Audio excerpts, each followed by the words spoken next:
Bem-vindos! A Bela vai apresentar a nossa família. Oi, bom dia, eu sou Isabela, esse é meu pai Jesuildo, minha mãe Francisca e minha irmã Yasmin. E a Fran vai ler a escritura para nós, Hebreus capítulo 6, versículo do 13 ao 19. Deus fez a promessa a Abraão e jurou cumpri-la. E como não havia ninguém maior do que ele mesmo, Deus jurou pelo seu próprio nome. Ele disse a Abraão: eu prometo que abençoarei você ricamente e lhe darei muitos descendentes. Abraão teve paciência e por isso recebeu o que Deus havia prometido. Quando alguém jura, usa o nome de uma pessoa que é maior do que ele, e o juramento acaba com qualquer discussão. Deus quis deixar bem claro aos que iam receber o que ele havia prometido, que jamais mudaria a sua decisão. Por isso, junto com a promessa, fez o juramento. Portanto, há duas coisas que não podem ser mudadas, e a respeito delas, Deus não pode mentir. E assim nós, que encontramos segurança nele, nos sentimos muito encorajados a nos manter firmes na esperança que nos foi dada. Essa esperança mantém segura e firme a nossa vida, assim como a âncora mantém seguro o barco. Ela passa pela cortina do templo, do céu, e entra no lugar santíssimo celestial. Então, essa escritura ela fala sobre duas promessas que Deus fez a Abraão, né, de que ele o abençoaria ricamente, né, e que ele também teria muitos descendentes. E a gente sabe que isso aconteceu. Né? E também há duas promessas que não estão escritas nessa escritura especificamente, que Deus nos promete a volta de Jesus, né? Que Jesus voltaria um dia, né? E também que nos daria a salvação. Então, essas duas promessas para nós, elas nos devem manter firmes e seguros de que Deus vai cumprir essa promessa. Né? Então, Deus ele não mente a respeito do que ele falou, né? Do que ele prometeu. Então, a gente deve confiar completamente em Deus de que isso vai acontecer um dia. Né? Então, isso é muito especial, poder confiar em Deus. Então, eu gostaria de orar com todos. Deus eterno Pai, muito obrigado, Pai, pelo teu amor por cada um de nós, de podermos confiar em Ti, que és um Deus que promete tudo aquilo que fala. É tão especial poder confiar, Deus, é uma das coisas tão importantes nos relacionamentos, é confiarmos uns nos outros. Pai, ter o Senhor como a quem podemos confiar, sem dúvida nenhuma, é tão especial. Muito obrigado, Pai, por isso, Deus. Fica conosco, Deus, nos dê um ótimo culto, possamos aprender muito com a Tua palavra, possamos sair daqui, Pai, desse culto, Pai, com o coração feliz, porque ouvimos ao Senhor, Deus. Em nome de Jesus que oramos agradecidos. Amém. Amém. Bom dia a todos e a todos um ótimo culto.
Meus irmãos, meus amigos, esse é o momento das nossas ofertas.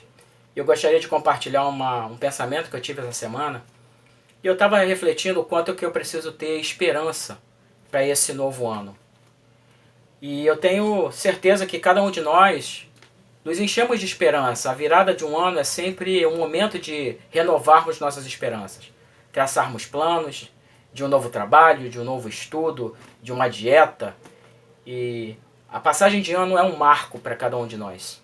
E eu acho que esse ano, muito mais pessoas se encheram de esperança. E eu ouso afirmar que todos nós estamos unidos numa esperança, focalizados para uma única direção.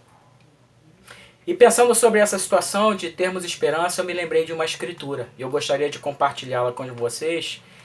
E ela fica no Evangelho de Marcos, no capítulo 15, do versículo 33 ao 37.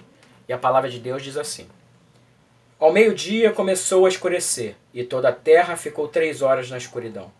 Às 3 horas da tarde, Jesus gritou bem alto: Eloi, Eloi, lema sabachthani. Essas palavras querem dizer: meu Deus, por que me abandonaste? Algumas pessoas que estavam ali ouviram isso e disseram: escutem, ele está chamando Elias.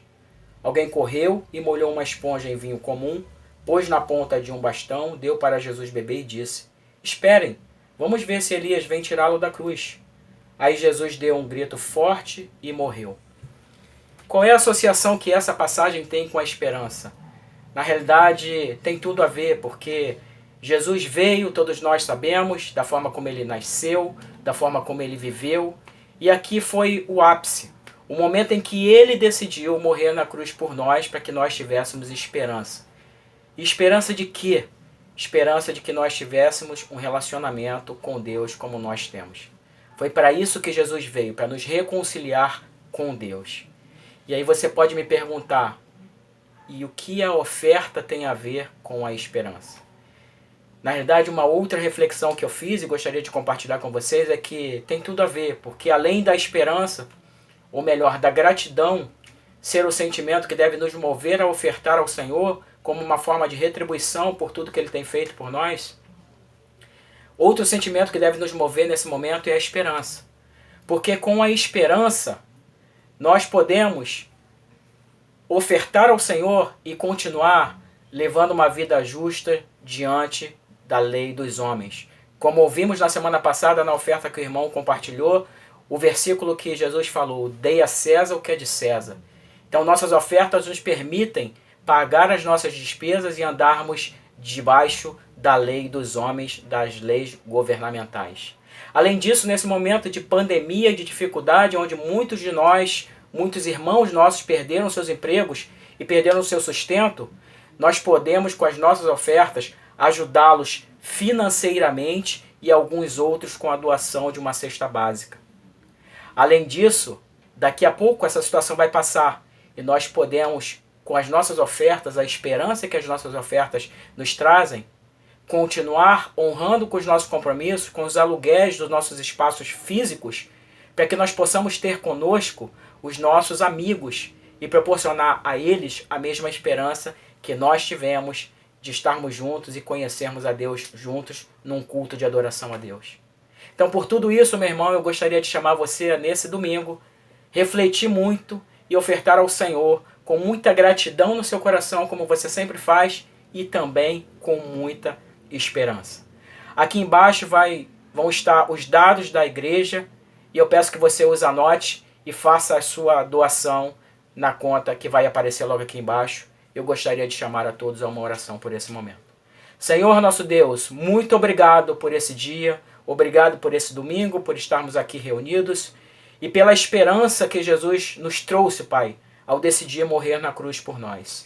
Que nós possamos levarmos vidas justas diante do Senhor e com muita esperança, inclusive, de um dia estarmos juntos com o Senhor nos céus. Obrigado por tudo, aceite nossas ofertas, é o que pedimos ao Senhor humildemente, no nome de Jesus. Amém.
ouça um sonho que eu tive. Muitos pensam que o momento da redenção de José foi em Gênesis 41, mas sua história vai muito além. Aquele que foi do poço à casa de Potifar, da prisão ao palácio, nos conta bem mais sobre o que percebemos ao primeiro olhar. E se a história de José também fala de mim e de você? E se Deus desde Gênesis já preparava o caminho para nos libertar? A vida de José mostra o cuidado de Deus com seu plano perfeito, nos mostrando que a obra da cruz começou bem antes de Belém. Desde o início, ele preparou o nosso resgate e a nossa redenção. Vocês planejaram o mal contra mim, mas Deus o tornou em bem, para que hoje fosse preservada a vida de muitos. José, o Sonhador, nova série da Igreja de Cristo Internacional do Rio de Janeiro. Domingo, às 10h30, no canal do YouTube.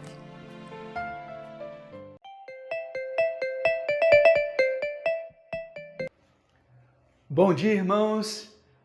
Hoje nós estamos começando uma nova série na igreja chamada José, o Sonhador. Quero te chamar a abrir sua Bíblia em Gênesis capítulo 37. Nós vamos ler do versículo 1 até o 12. Diz assim: Jacó habitou na terra de Canaã, onde seu pai tinha vivido como estrangeiro. Essa é a história da família de Jacó. Quando José tinha 17 anos, pastoreava os rebanhos com os seus irmãos. Ajudava os filhos de Bilá e os filhos de Zilpa, mulheres de seu pai, e contava ao pai a má fama deles. Ora, Israel gostava mais de José do que de qualquer outro filho, porque lhe havia nascido em sua velhice. Por isso mandou fazer para ele uma túnica longa. Quando seus irmãos viram que o pai gostava mais dele do que de qualquer outro filho, odiaram-no e não conseguiam falar com ele amigavelmente. Certa vez José teve um sonho, e quando o contou a seus irmãos, eles passaram a odiá-lo ainda mais. Ouçam o sonho que tive, disse-lhes. Estávamos amarrando os feixes de trigo no campo, quando o meu feixe se levantou e ficou em pé, e os seus feixes se ajuntaram ao redor do meu e se curvaram diante dele. Seus irmãos lhe disseram: Então você vai reinar sobre nós? Quer dizer que você vai nos governar? E o odiaram ainda mais por causa do sonho e do que tinha dito. Depois teve outro sonho e o contou aos seus irmãos. Tive outro sonho, e dessa vez o sol, a lua e 11 estrelas se curvavam diante de mim. Quando contou ao pai e aos irmãos, o pai o repreendeu e lhe disse: Que sonho foi esse que você teve? Será que eu, sua mãe e seus irmãos viremos a nos curvar até o chão diante de você? Assim, seus irmãos tiveram ciúmes dele. O pai, no entanto, refletia naquilo. Amém, irmãos. Vamos orar. Pai, eu quero entrar na tua presença aqui nesse culto para, em primeiro lugar, glorificar o teu nome. O Senhor é um Deus santo, justo e poderoso. Não existe Deus como o Senhor. Pai, eu quero render glórias ao Senhor. Estamos cultuando a Ti. E quero pedir que a Tua palavra fale aos nossos corações, que o Teu Espírito Santo penetre no nosso coração e a Tua palavra realmente faça aquilo que ela deve fazer. Por favor, eu oro para que o Senhor conduza as minhas palavras, para que elas reflitam aquilo que o Senhor deseja falar. E quero orar no nome de Jesus Cristo, nosso Senhor e Salvador. Em nome de Jesus eu te oro. Amém. Amém. Irmãos, talvez você, quando lê a Bíblia, pense que as famílias da Bíblia vão ser famílias saudáveis emocionalmente, cheias de amor. Mas quando a gente lê o relato de Gênesis 37, fala mais sobre um ódio entre irmãos do que sobre um amor fraterno. Gênesis 37 é uma história sobre irmãos que não conseguiam se relacionar bem. E, na verdade, os irmãos em Gênesis, desde Gênesis 4, com Caim e Abel, até os irmãos Ismael e Isaac, que dividiram a promessa e Abraão mandou um embora. Aí os irmãos Jacó e Esaú. Em Gênesis, parece que os irmãos não se davam bem. Deus escolhe uma família, e dessa família, que é a família de Abraão, ele decide abençoar todas as famílias da terra por meio da família de Abraão. E a gente vê a origem do povo de Israel, o povo de Deus, desde Abraão a gente tem a família de Isaac, depois a família de Jacó. Mas sabe, quando Deus escolhe a família de Abraão, não foi porque a família de Abraão tinha o exemplo das tradições familiares mais bem definidos. Na verdade, a família de Abraão, a família de Isaac, a família de Jacó, era uma família disfuncional. A gente vê vários pecados, inveja, ira, até assassinato, favoritismo, acontece na família dessas pessoas. Então, Gênesis 37 é uma continuação de uma história de famílias disfuncionais que Deus escolheu e foi trabalhando nelas.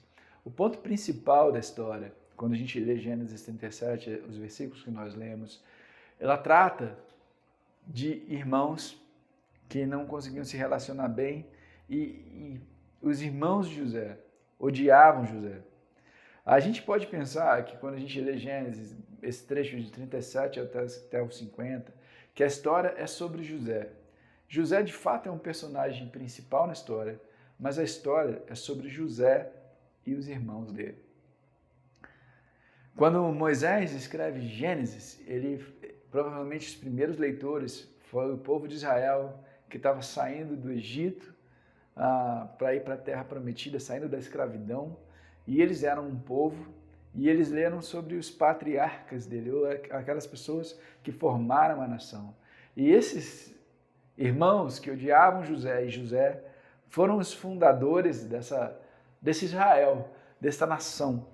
E sabe, esse povo saindo do Egito e voltando para a Terra Prometida, viram que aqueles que fundaram a nação eram pecadores imperfeitos, cheios de defeitos e falhas, mas que Deus escolheu fazer deles uma nação e cumpriu a promessa dele. Sabe, Gênesis 37 não é apenas sobre José e seus irmãos, mas também é uma peça-chave da história, no grande plano de Deus para Israel e o que ele está fazendo na vida do seu povo como um todo. Deus fala para Jacó que a partir dele ele ia fazer uma comunidade de nações, em Gênesis 35:11. E a família de Jacó, ela se torna algo um pouco diferente das outras famílias que vieram antes. Na família de Abraão, ele teve dois filhos, principalmente dois filhos, né, que foi Ismael primeiro, depois Isaac, mas existia um filho que era o filho da promessa, e esse filho da promessa era Isaac, o filho que remonta Gênesis 3, verso 15, onde é falado que a mulher vai ter um descendente e esse vai ferir a cabeça da serpente, e aí ele traça toda a linhagem de Cristo, e Abraão está ali no meio, ele fala que por meio da família dele todos os povos da terra iam ser abençoados, e isso aponta para Cristo, e existe uma linhagem que vai chegar a Cristo e também ele vai formar um povo, né? Mas assim, quando Abraão ele tem os filhos, tem um filho que é o filho da promessa e o outro que não é. Quando Jacó e Esaú, né, nascem, filhos de Isaac, Jacó é abençoado, mesmo sendo mais novo.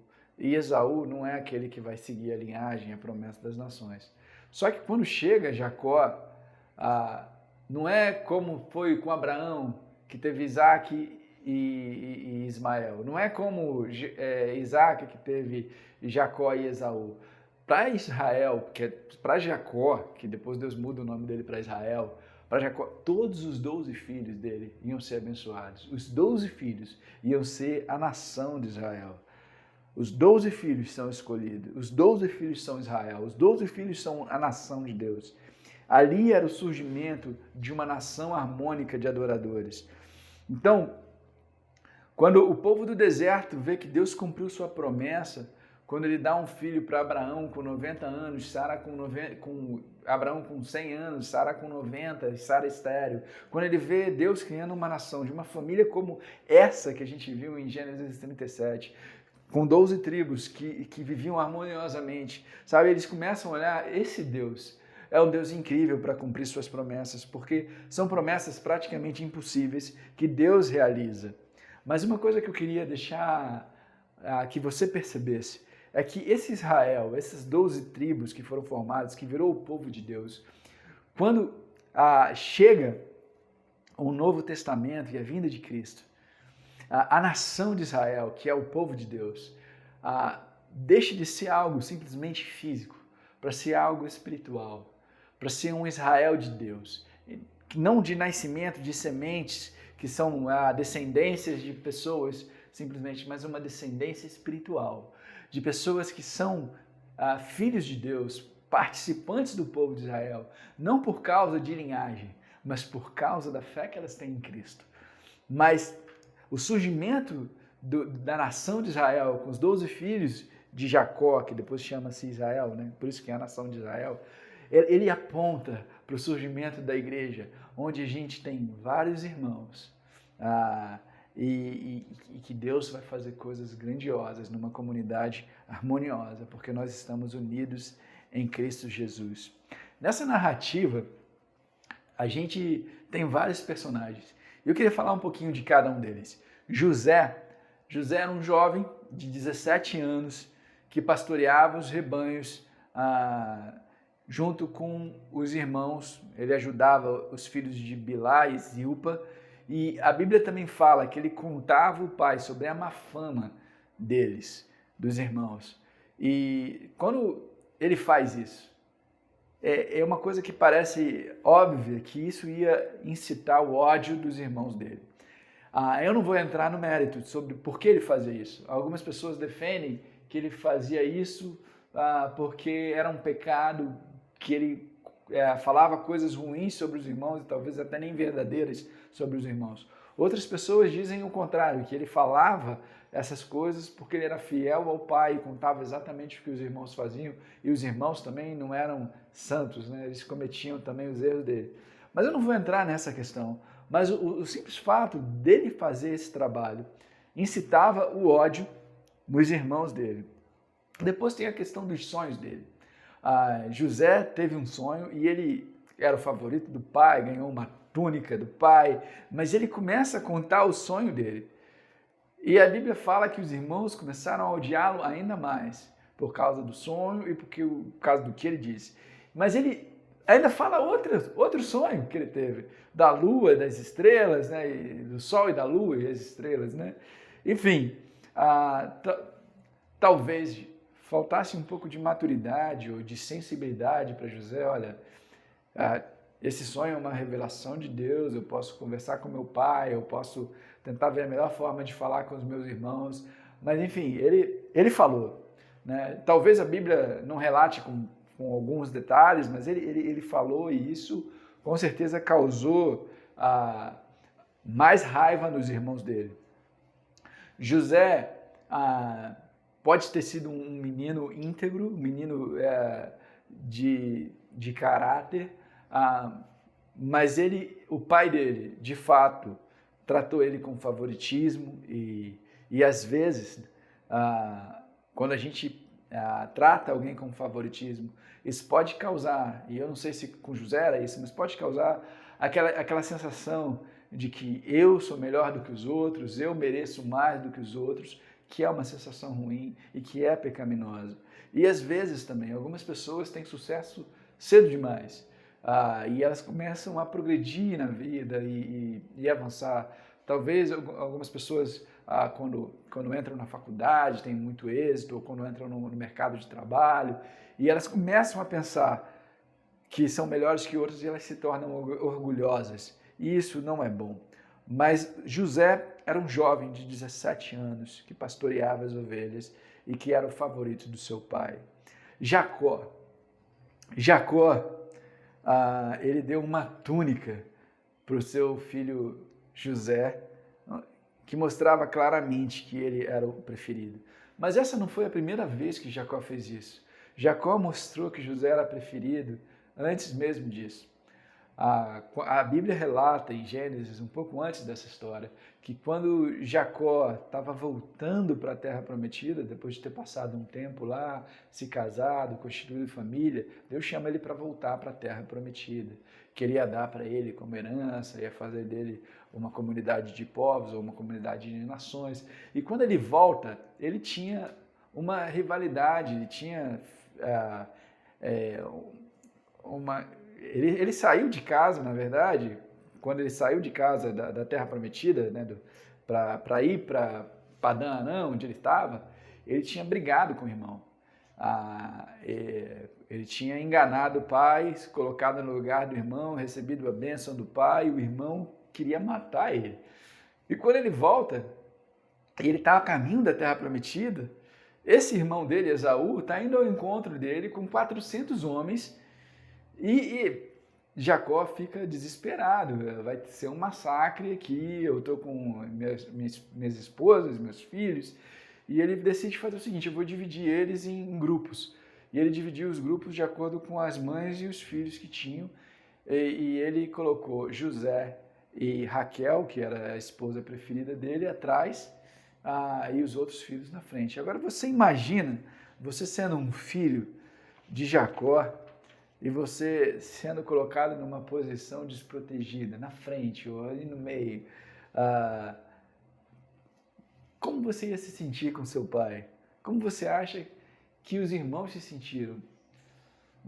E bom, não foi a primeira vez que ele fez isso, mas depois a Bíblia fala que Jacó falava da má fama dos irmãos, e José falava da má fama dos irmãos para o pai.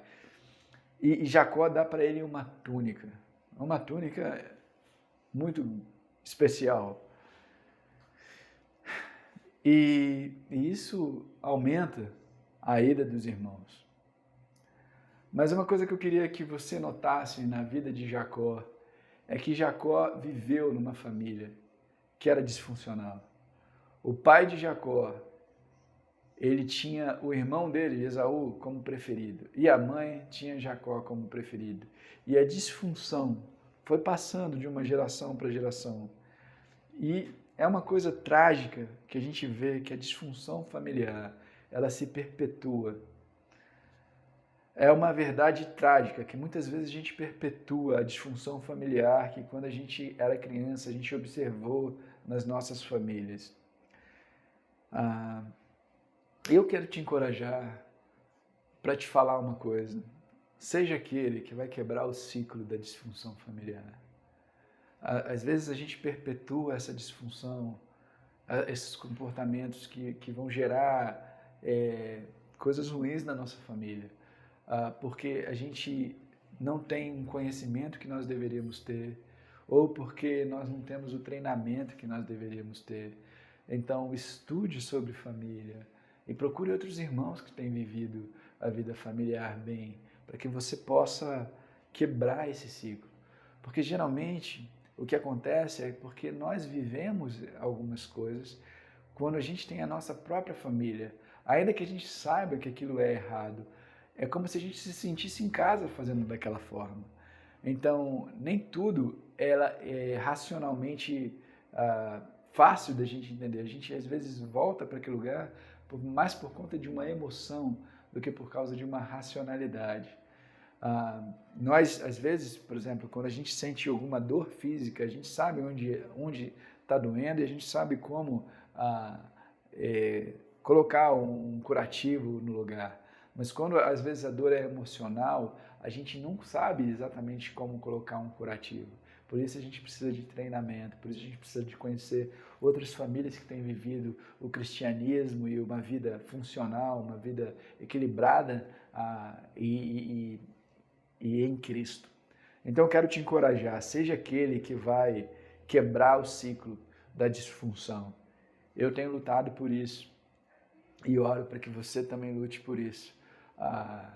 E eu sei que isso é difícil, eu ainda estou nesse processo, mas eu acredito que o Deus que abençoou essa família é capaz de abençoar a minha e a sua família também. E Jacó, Eles tinham um favorito. E a Bíblia fala que ele chamava José do filho da sua velhice. Assim como Abraão chamou Isaac do filho da sua velhice, Jacó também chamava José do filho da sua velhice. E isso remetia à ideia de que José era o escolhido. José era aquele por meio de quem a bênção de Deus viria. Só que na verdade não. Na verdade, todos os 12 filhos de Jacó foram abençoados. Todos os 12 iam ser a nação de Israel. E na verdade José, dentro das 12 tribos de Israel, ele é substituído pelos 2 filhos, Manassés e Efraim. Ele nem entra naqueles 12. E quem realmente, a partir de quem vem a linhagem de Cristo, é Judá e não é José. E todos eles são abençoados. Mas a ideia na cabeça de Jacó era que quem ia ser a bênção da família ia ser o José. Esse é o Jacó. E os irmãos dele. Vamos falar um pouco sobre os irmãos. Eles estavam unidos em ter raiva de José, todos eles. E a Bíblia fala no versículo 4 que eles não conseguiam falar com José amigavelmente. Eu queria deixar uma coisa clara para você, irmão. Não olha para isso de maneira normal. A Bíblia às vezes escreve algumas coisas para a gente ver os pecados e ver as coisas como elas eram. Mas não quer dizer que a gente precise imitar algumas coisas que estão aqui. E no caso, esse comportamento dos irmãos de José eram horríveis. Era horrível. Não trate o seu irmão dessa forma. Na igreja, não faça isso. Nós vivemos numa comunidade em que a gente precisa falar com os outros de maneira amigável, sim. Sabe, nós precisamos disso. Então, não assuma que isso é normal. Nós devemos falar uns com os outros de maneira amigável. Mas, sabe, eles não conseguiam nem falar amigavelmente. E depois que José conta o sonho, eles não conseguiam, eles odiaram José ainda mais. Mas vamos ver um pouquinho de quem eram esses irmãos de José. Rúben, o mais velho, ele dormiu com a concubina do pai, Bilhá. Não sei se foi rebeldia, com certeza uma imoralidade, com certeza rebeldia também, mas esse era Rúben. Ele dormiu com a concubina do pai. Levi e Simeão, eles mataram uma cidade inteira, porque a irmã deles foi violentada na cidade, e então eles fizeram um esquema de enganar o povo, eles passaram por uma situação em que eles ficaram com dores, porque eles falaram que todos deveriam se circuncidar, e enquanto eles estavam com as dores por conta da circuncisão, eles dois mataram a cidade inteira. Então tem uma atmosfera sombria nessa família, e é uma família que precisava desesperadamente de Deus. E tem um personagem que, apesar de não aparecer, é fundamental na história, que é Deus. Sabe, não se esqueça de Deus. Apesar do nome dele não ser mencionado, não significa que ele não está ativo ali. Deus atua na providência. Cada detalhe vai se encaixar de modo a formar um todo. E Deus está por trás disso. Deus vai cumprir os propósitos para cada vida, para cada personagem. E foi Deus que enviou os sonhos para José. Eu não sei se você já pensou sobre isso. Por que Deus joga um fósforo aceso num barril de pólvora? Sabe, aquela família tão disfuncional, com tanta dor e sofrimento, quantos problemas aquele sonho iria causar. Mas sabe, Deus sabia exatamente como cada um ia reagir ao sonho. Mas Ele também sabia como usar cada fragmento de sofrimento, cada fragmento de dor, cada fragmento da disfunção para moldar as vidas de cada membro dessa família em termos de algo nobre e grandioso. Assim, Deus realizaria seus propósitos redentivos para a família e, por meio dela, para o mundo inteiro. Sabe uma coisa, irmãos? Os caminhos redentivos de Deus não são os nossos caminhos. Quem de nós escolheria nascer numa família disfuncional que explodiria em pecados violentos e traumáticos? Quem de nós escolheria ser vendido como escravo, sendo levado para longe, para uma cultura alheia? Ninguém. Mas esse era o plano perfeito de Deus. Às vezes a gente pensa que quando abusos terríveis acontecem, ou quando relacionamentos se desmoronam tragicamente, ou quando pecados traumáticos arruinam nossas vidas, a gente às vezes pensa que Deus não está presente. Mas até nisso, Deus está presente. Deus, com certeza, odeia o pecado e o abuso. Deus não causa o pecado. E todo pecado é punido por Deus. Nós somos responsáveis pelo nosso próprio pecado, que vem dos nossos corações perversos. Tiago 1, verso 13 e 14, diz que quando alguém for tentado, jamais deverá dizer: estou sendo tentado por Deus. Pois Deus não pode ser tentado pelo mal e a ninguém tenta. Cada um, porém, é tentado pelo próprio mau desejo, sendo por ele arrastado e seduzido. Deus não causa o pecado, nosso coração perverso é que causa o pecado. Mas os caminhos de Deus não evitam o sofrimento, os conflitos, os abusos, as famílias partidas e até a ação da nossa própria pecaminosidade. Ao invés disso, o plano perfeito de Deus para as nossas vidas frequentemente leva a gente para o meio de tempestades, onde a nossa disfunção, o nosso pecado, juntamente com os pecados das pessoas ao nosso redor, da nossa família, vão ficar em plena evidência, em plena exposição, de maneira que o Evangelho e a poderosa graça e soberana misericórdia de Deus podem ser mostrados claramente e com poder. Sabe, Deus trabalha nas nossas vidas treinando a gente por meio do sofrimento. Deus tem um programa de treinamento no sofrimento. Deus trabalha por meio do sofrimento. E não foi diferente com José. José não estava pronto para ocupar o papel que viu no sonho.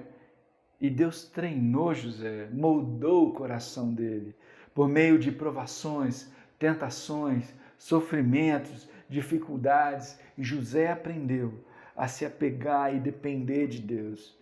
Sabe, essa foi a escola de sofrimento de Deus para José. E essas lições ele não ia aprender no sofá de casa com uma túnica que o pai dele tinha dado. Ele tinha que aprender na escola do sofrimento. Mas Deus também deu sonhos para José, para que ele pudesse se apegar à sólida esperança da promessa de Deus. Mas sabe, Deus tem um trabalho por meio do sofrimento. E talvez você agora esteja na fase do treinamento de Deus por meio do sofrimento. Talvez você sinta que a sua vida está numa fase de espera, ou você sente que Deus esqueceu de você. Talvez você tenha pensado: eu quero servir, ninguém reconhece meus dons e eu estou sofrendo com isso, eu queria fazer alguma coisa. Ou talvez você foi magoado na igreja, talvez no seu trabalho, seu chefe, talvez sua família, talvez na relação com seu filho, mas você está experimentando a dor por meio dos pecados dos outros, por meio das injustiças. E Deus às vezes não tira isso, porque Ele usa o sofrimento para treinar você. Mas você pode estar experimentando isso e não ter tido o sonho que José teve. Mas existe algo que é até mais precioso que nós temos, que é a palavra de Deus. E a Bíblia diz em Filipenses 1, verso 6, pois eu estou certo de que Deus, que começou esse bom trabalho na vida de vocês, vai continuá-lo até que ele esteja completo no dia de Cristo Jesus. Acredita, esse momento de treinamento doloroso certamente vai equipar você para servir a Deus mais plenamente nos tempos futuros.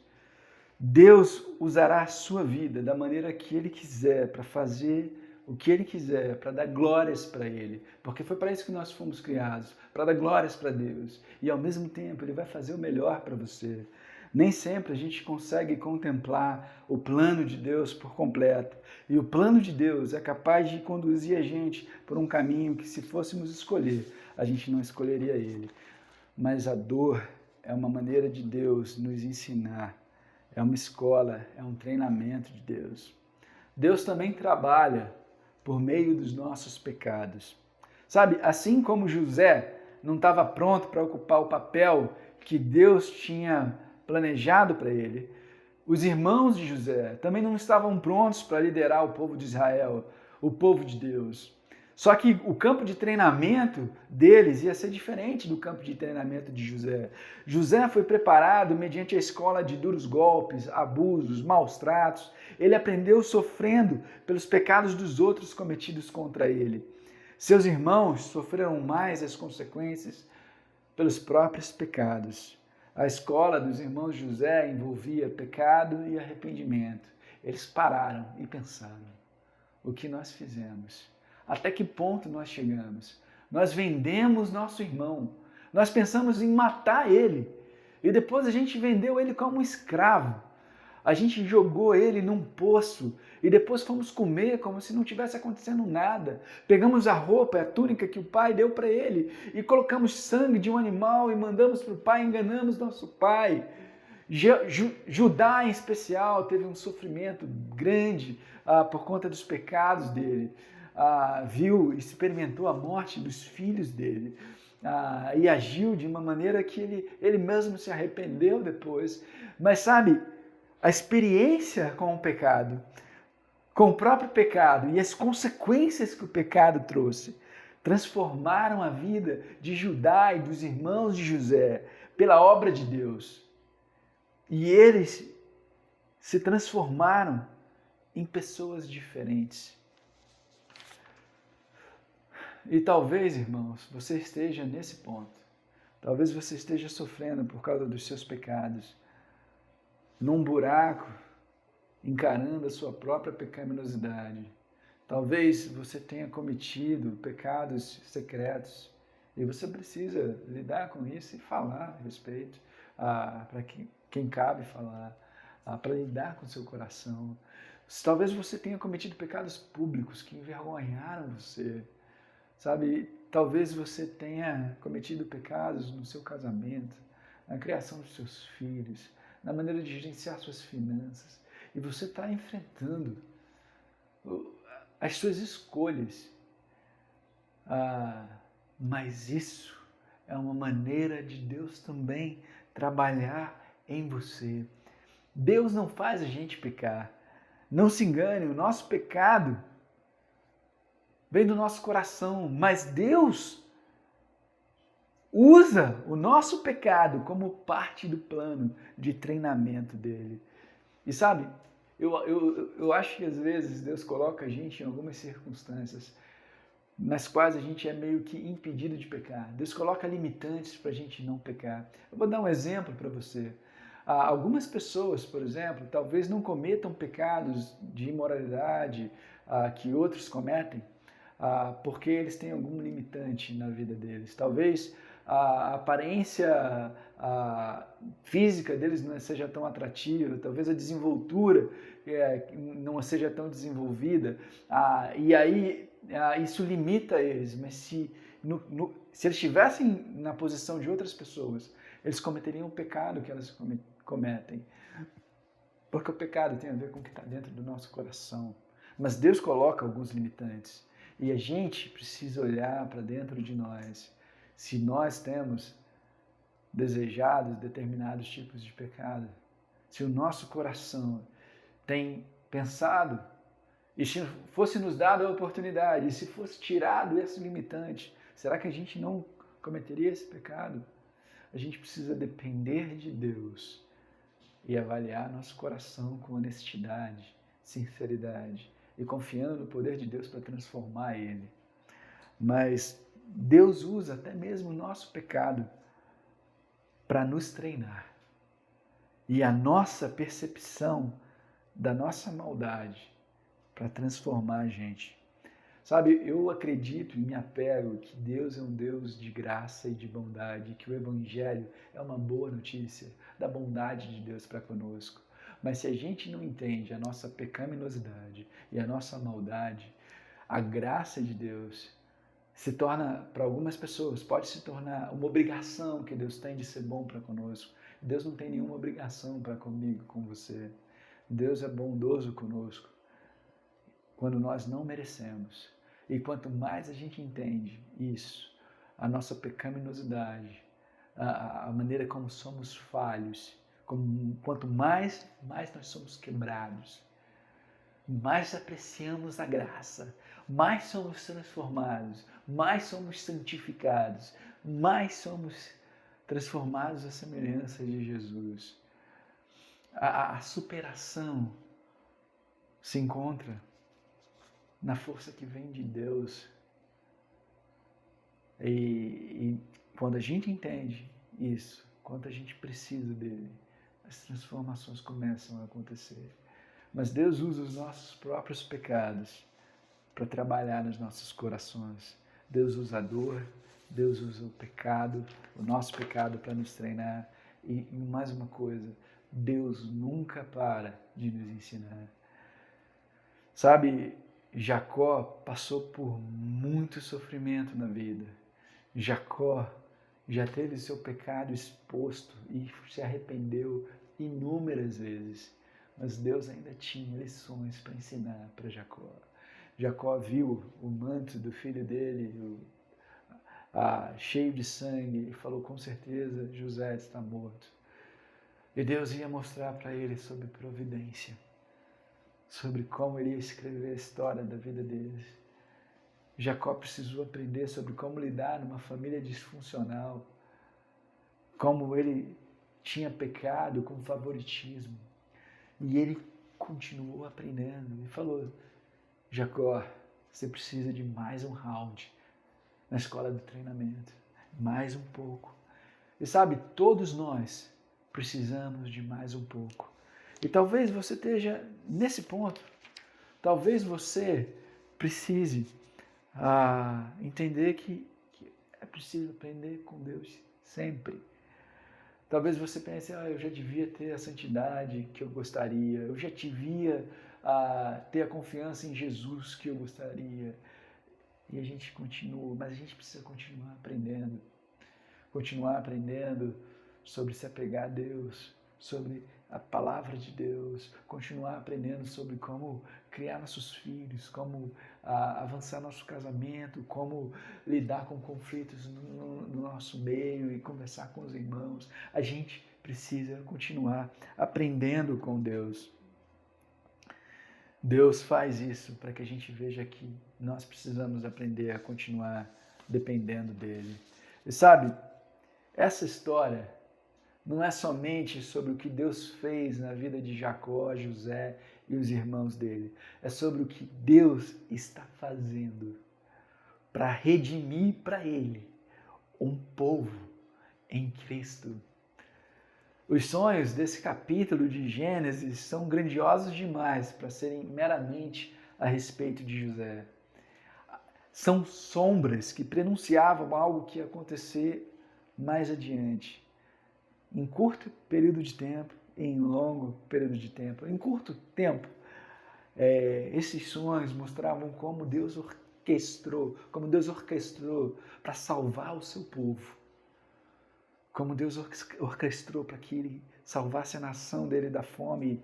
E quando os irmãos de José tiveram fome e Jacó teve fome, José foi a fonte de salvação para preservar a família e futuramente o povo e a nação de Deus.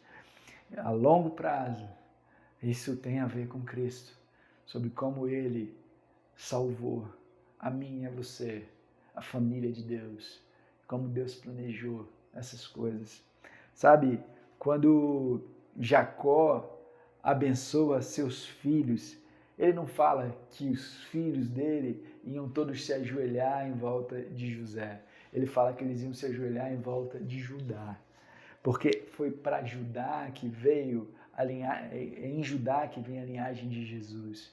E ele é a continuação da promessa de Gênesis 3, verso 15, que fala que Deus daria um descendente que ia ferir a cabeça da serpente, que aponta para Jesus. Então, todos os filhos de Jacó são Israel e são abençoados. Mas Deus mantém a promessa de que um dia isso ia se concretizar de uma forma maior, em que os descendentes, o povo de Deus, não tinham a ver com uma semente física, com uma linhagem ou uma descendência, mas tinha a ver com uma semente espiritual, vinda da fé em Cristo Jesus. A vida de José foi, de maneira profunda, uma sombra, uma imagem da vida de Cristo. Cristo, prometido da linhagem de Judá, ele seria o Deus encarnado, aquele diante de quem, de fato, o sol, as estrelas e a lua iam se curvar. Esse glorioso Messias, o Deus homem, Jesus Cristo, ele voluntariamente se humilhou e se permitiu entrar na escola do sofrimento e da tentação, deixando de lado a sua túnica real, a túnica real e o lugar seguro ao lado do Pai como filho amado, primogênito da criação. Ele deixou para trás a sua glória, o constante louvor dos anjos e arcanjos e se expôs a um mundo em que o rejeitaria, que o desprezaria, que o odiaria e, de fato, o mataria. Durante o ministério de Jesus, nem os irmãos dele acreditaram nele, como diz em João 7,5. Foi doloroso. No entanto, em Jesus, Deus estava criando, chamando à existência, uma comunidade unida de adoradores, feita de pecadores redimidos. Para isso, Jesus tomou sobre si o castigo que o meu pecado merece, para que agora os meus pecados não me destruam, mas me conduzam à graça de Deus. Para isso, Jesus suportou a rejeição do Pai Celestial, tomando a cruz, na qual todo ódio perfeito e puro contra o pecado foi derramado por Deus sobre a própria cabeça de Cristo, para que nós fôssemos incluídos na bênção do Pai. Em Cristo, o Evangelho provê esperança maravilhosa e descanso para os feridos e para as famílias disfuncionais. Em Cristo se realiza a salvação do povo de Deus. Amém, irmãos. Eu queria que agora a gente pudesse orar refletindo sobre Jesus para tomarmos da ceia do Senhor. Pai, muito obrigado pela mensagem da Tua palavra, a história de José, da família de Jacó, e como o Senhor orquestrou a salvação deles por meio de José.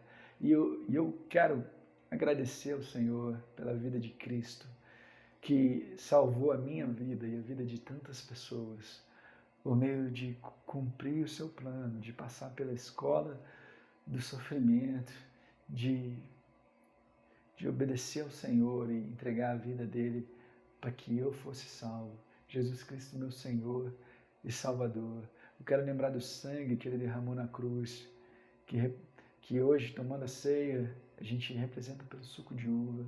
Quero lembrar do corpo que ele entregou, um único corpo, um corpo em que a igreja está. Estamos em Cristo, no corpo de Cristo. E quando a gente tomar do pão, que a gente lembre do corpo de Cristo. Deus, muito obrigado, porque Jesus Cristo é meu Salvador e meu Senhor. Te oro grato no nome dele. Amém.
Oi, gente, nosso culto está encerrando, mas eu queria lembrar vocês de dar o seu like no vídeo, se inscrever no canal, compartilhar ele com seus amigos, com sua família.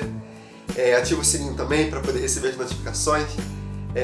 Isso nos ajuda bastante para poder levar essa mensagem para mais pessoas. E se você tiver interesse em conhecer isso mais profundamente, conhecer mais profundamente a Deus, a Bíblia, temos um formulário aqui embaixo para você preencher, alguém vai entrar em contato com você. E se você também tiver algum pedido de oração, nós temos outro formulário para isso, também aqui na descrição do vídeo. Preenche, alguém vai entrar em contato com você. Mas é isso por hoje, muito obrigado, até semana que vem.